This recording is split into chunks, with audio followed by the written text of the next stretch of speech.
आज प्रातःकाल जैसे ही टीवी चालू की तो ये समाचार मिला कि महाराष्ट्र के औरंगाबाद ज़िले के पास में 16 मजदूरों की ट्रेन से कुचल करके मौत हो गई।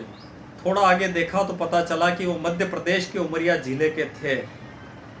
मन को बड़ा दुख हुआ कि कैसी हमारी देश की सरकार है जिसने लॉकडाउन की घोषणा तो कर दी, लेकिन उन मजदूरों को, जो मजदूर जहाँ फैक्ट्रियों में कैद हो गए थे, जो जगह जगह ही रह गए थे, उनकी जाने की क्या व्यवस्था करी। सरकार के पास इस प्रकार की कोई नीति नहीं थी, ना ही वो जो मिल मालिक, जो बड़े बड़े उद्योगपति हैं, उन्होंने वो व्यवस्था करी। उनके खाने की व्यवस्था नहीं थी, उनके भोजन की व्यवस्था नहीं थी, उनको घर जाने के लिए उनकी व्यवस्था नहीं थी, कोई साधन नहीं किए। इसके कारण उन मजदूरों को वहीं रहना पड़ा। 3-4 दिन बाद पुनः सरकार का और लॉकडाउन में प्रेशर बढ़ा तो उन मजदूरों को वहां से भगा दिया गया और वो मजदूर बेचारे बिना भूख के, बिना खाने के, बिना रोटी के पैदल पैदल अपने वतन की ओर लौट पड़े, अपने गांव की ओर लौट पड़े, अपने घरों की ओर लौट पड़े। जैसे ही वो घर की तरफ जा रहे थे तो रास्ते में जगह जगह पुलिस का भयंकर पहरा था। उनको लठ मार मार करके उनके वीडियो बनाए जा रहे थे, उनको फेसबुक पे डाउनलोड किए जा रहे थे, उनको व्हाट्सएप के माध्यम से उनको जलील किया जा रहा था। एक तरफ भूख, दूसरी तरफ लठ।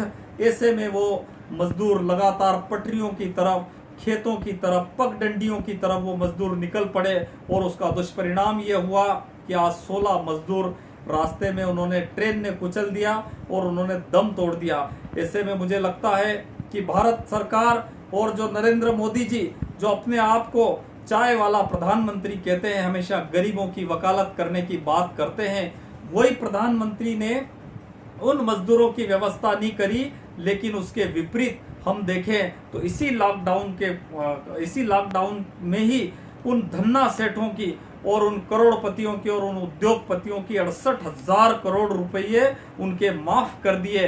लेकिन उस गरीब मजदूर को, जो कि अपने घर जाना चाहता था, उनको रोटी नहीं दे पाए, उनको जो किराया नहीं दे पाए, और ऐसी स्थिति में उन मजदूरों की जो मौत हो गई। पूरे देश में अगर हम देखें तो लाखों मजदूर इस तरीके से गुमनाम जीवन जीते हुए, गुमनाम पगडंडियों पे चलते हुए उनकी मृत्यु हो गई। उनकी कोई जनगणना नहीं है, उनको कोई पूछने वाला नहीं है। ऐसे में मुझे लगता है कि सरकार को ये जिम्मेदारी से भागना नहीं चाहिए और सरकार इस बात की जिम्मेदारी ले।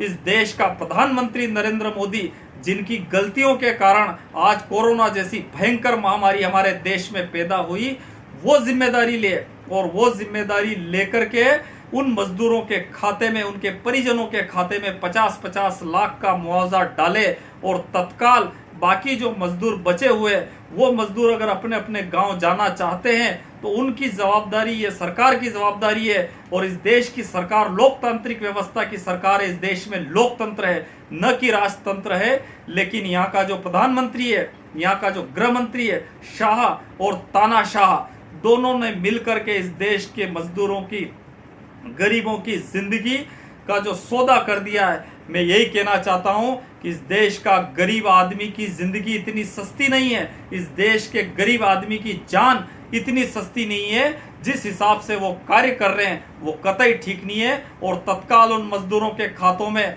पैसा जमा कराए, तभी हम, जो लगता है मुझे, कि सच्ची श्रद्धांजलि उन मजदूरों के लिए होगी। क्योंकि इस देश में, इस देश का जो निर्माण है वो मजदूरों ने किया और हिंदुस्तान का जो निर्माण उन मजदूरों ने किया।